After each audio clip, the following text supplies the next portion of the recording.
नमस्कार, मेरा नाम डॉक्टर दर्शिल है और मैं वैसे तो आपकी तरह ही एक होम्योपैथ हूँ, लेकिन पिछले 20 साल से बहुत सारे कॉर्पोरेट में मार्केटिंग, बिजनेस और उनके लीडरशिप रोल्स में अपने आप को एक्सपीरियंस कर चुका हूँ। बेसिकली आपने शायद नाम सुना होगा दिव्य भास्कर का, बिग एफएम का, रिसेंटली जियो हॉटस्टार का, कलर्स का। तो मैं गुजरात के उनके डिवीजन को लीड करता था लीडरशिप रोल में पिछले कई सालों से।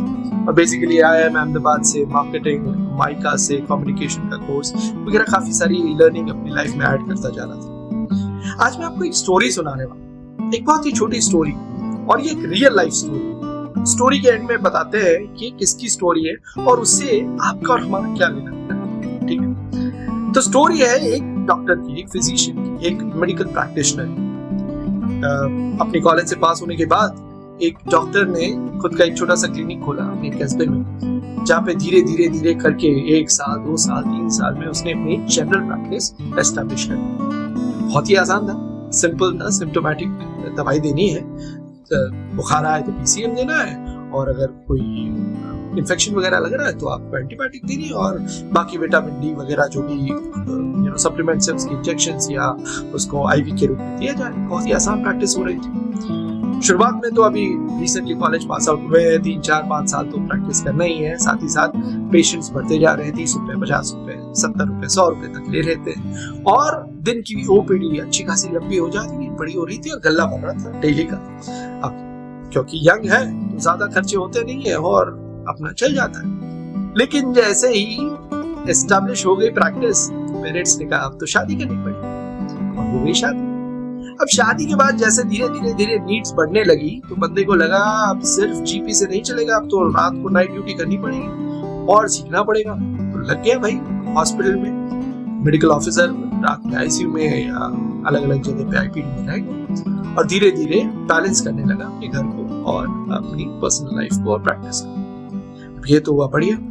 अब होने लगे बच्चे हुए और हॉस्पिटल का एक्सपीरियंस हुआ, तो पता चला कि भाई ये जो एलोपैथिक की मेडिसिन दी जा रही है जनरल प्रैक्टिस में हर एक चीज के लिए स्पेसिफिक, उससे साइड इफेक्ट्स बहुत हैं। ना ही मैं अपने छोटे बच्चों को ठीक कर पा रहा हूँ, ना ही मैं लोगों को ठीक से हील कर पा रहा हूँ। तो होता है ना, अपने अंदर का एक कंसाइंस जागता है और हमें ऐसा लगता है कि कॉन्शियसली हमें सबको हील करना है। बंदे को लगा अब होम्योपैथी तो पढ़ाई कर ही लिए, चलो धीरे धीरे रिसर्च करते हो, साथ में होम्योपैथी करते। तो GP के साथ साथ क्लासिकल होम्योपैथी करना शुरू किया, समझना शुरू किया क्या है, कौन सी दवाई है, कैसे देनी है। लेकिन रिजल्ट्स अभी नहीं आ रहे थे, शुरुआत थी ना, काफी डिफिकल्ट फेस होता है हमेशा शुरुआत में। तो 100 में से 10, 15, 20 पेशेंट को रिलीफ मिलती है।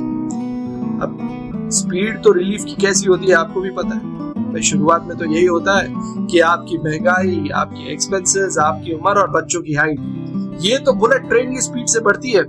लेकिन जब बैंक अकाउंट की बात आती है या रिलीफ ऑफ सिम्टम्स की बात आती है, क्योर की बात आती है, तो वो आती है लोकल ट्रेन में या मेमो ट्रेन में। धीरे धीरे शुरुआत में तो यही होता है भाई, फ्रस्ट्रेशन आना शुरू हो गया, पैसे नहीं है, क्या करें, कैसे करें। और उसी में अचानक से एक बार एक एपिडेमिक आया। एपिडेमिक ऐसा आया कि वो अपने बच्चे तक को नहीं बचा पाया। He lost his kids in this epidemic, और उसको तब इतना फ्रस्ट्रेशन हुआ कि इतनी नॉलेज के बावजूद मैं अपने बच्चे को नहीं बचा पाया। तो उसने अपना डिफिकल्ट पाथ चुना। हालांकि उसने हार नहीं मानी, बहुत रिसर्च किया, अपने पेशेंट्स को और डिटेल में देखना शुरू किया, होम्योपैथी प्रैक्टिस करना शुरू किया, और इतनी शिद्दत से उसने वो किया, लेकिन वो फाइनेंशियली स्टेबल नहीं हो पाया। और एक दिन अचानक उसकी वाइफ की डेथ हो गई थी। वो बहुत ही हताश हो जाता है और वो शहर छोड़ देता है। शहर तो छोड़ देता है, लेकिन ये जो रिसर्च उसने इतना किया है, वो अब रियल लाइफ में प्रैक्टिकली एक्सप्लोर करने लगा, उसको एक्सपेरिमेंट करने लगा, उसको एग्जीक्यूट करने लगा। और वो डॉक्टर धीरे धीरे इतना पॉपुलर हो गया कि उस देश के, उस स्टेट के जितने भी टॉप लीडर्स थे, जितने भी टॉप के राजा महाराजा थे, जितने भी टॉप के एडमिनिस्ट्रेटर्स थे, वो सब उसकी दवाई लेने आने लगे, और वो धीरे धीरे अमीर बन गया। और वो इतना अमीर बना कि उसने दूसरी शादी तक कर ली, किया उसी की एक पेशेंट के साथ। अब शादी तो हो गई, घर में लक्ष्मी आई और लक्ष्मी बढ़ने लगी। इतना वो रिच हुआ, इतना वो अमीर हुआ कि जब वो गुजरा तब उसके पास 1400 करोड़ की प्रॉपर्टी थी। अब आप सोच रहे हैं तो कहानी सच्ची नहीं हो सकती। नहीं, सच्ची है। कैसे? इस कहानी का आपसे क्या लेना देना और ये किसकी कहानी है, थोड़ी देर में बताता हूँ। अगली स्टोरी जरूर देखिएगा। तो भैया कैसी लगी स्टोरी? उत्सुकता बनी है किसकी स्टोरी है? चलिए, स्टोरी में ये किसकी स्टोरी है उससे पहले मैं बता दूं, ये 3 फेज में स्टोरी मैंने आपको क्यों सुनाई। 3 फेज है। पहला फेज जो शायद आप और मैं जी रहे हैं, जिसके अंदर हमारी प्रैक्टिस का शुरुआती फेज है या एक मिड लेवल पे पहुंचे अपने मिड लाइफ में, जहां पर हमारी प्रैक्टिस में एलोपैथी होम्योपैथी दोनों का मिक्सचर हो रहा है और मज़े से कर रहे हैं, अच्छा खासा ठीक ठाक लाइफ भी जी रहे हैं। दूसरा ऐसा फेज जिसमें सेटबैक और फेलियर्स होते हैं, बहुत रिसर्च करना पड़ा था जिस बंदे की मैं बात कर रहा हूँ, वो जो शायद हम कभी फेस नहीं करना चाहते, खास करके वो जो पर्सनल सेटबैक्स जिसमें हम हमारे क्लोज वन को लूज करते हैं वो। और तीसरा फेज और सबसे इंपॉर्टेंट फेज जो हम सब ड्रीम करते हैं और हम सब अचीव करना चाहते हैं, एस्पायर करते हैं, वो है बहुत सारी प्रॉपर्टी कमाए, बहुत सारा नाम और शोहरत कमाए, है ना, थर्ड फेज। चलो ठीक है, तो ये कहानी किसकी है? तीनों स्टोरी की फेज की। ये स्टोरी है हमारे फाउंडर, होम्योपैथी के फाउंडर की, डॉक्टर क्रिश्चियन फ्रेडरिक सैमुअल हनीमान की। जी हाँ, अब ये सच स्टोरी अगर आप रिसर्च करेंगे तो आपको पता चल जाएगा कि ये सारे पॉइंट्स उनकी लाइफ में हुए हैं, कैसे हुए हैं, क्यों हुए हैं। लेकिन मॉरल ऑफ द स्टोरी क्या है? मॉरल ऑफ द स्टोरी है कि हर इंसान की, हर चीज़ की, हर पेशेंट की और हर डॉक्टर की एक स्टोरी होती है और उस स्टोरी को सुनने की एक आर्ट है और हमें वो आर्ट ऑफ स्टोरी लिसनिंग सीखनी है एज अ होम्योपैथ। जितनी अच्छी उस स्टोरी को समझ पाएंगे, उस स्टोरी को एनालाइज कर पाएंगे, उतनी ही अच्छी तरीके से हम उसको हील कर पाएंगे।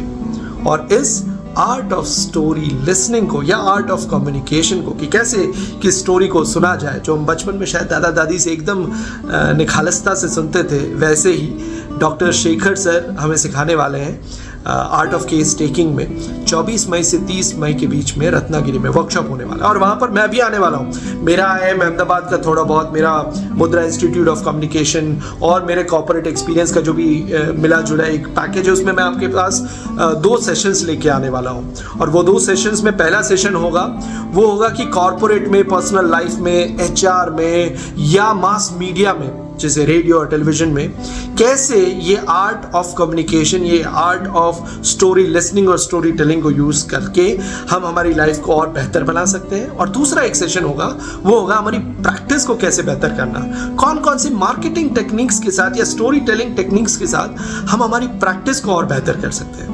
इन 2 सेशंस के साथ बहुत सारा मजा करने वाला है। मैं तो 24 को सुबह पहुंच रहा हूं, तो आप भी आ जाइएगा रत्नागिरी में, मजे करेंगे और सीखने के साथ साथ बहुत सारी स्टोरीज को एक्सचेंज करेंगे। I hope to see you soon. All the best. Thank you very much.